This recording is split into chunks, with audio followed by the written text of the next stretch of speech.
What's going on, everybody? I'm going to be doing another video today. This is going to be the first part of it. I am doing a handlebar upgrade. These are the stock handlebars. Yeah, one. And I'm going to be changing them out because I need a little more. I feel like I'm overstretching, you know? So I'm gonna put these, I got these on Amazon. I'll put the link in the, down in the bottom of the video.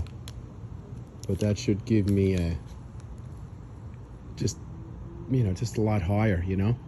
I'm now feel like I'm stretching. So after I'm done, I'll show you the results. All right, bye. Hey, what's happening, everyone? Okay, so this is the finished result.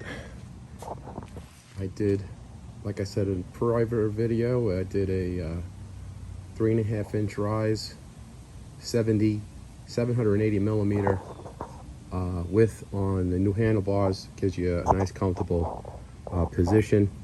Really like it. I'll see if I can put the link in the description. But for me, fantastic. And then I did V Speedster knockoffs, I guess you want to call them. They're 4-inch by 26.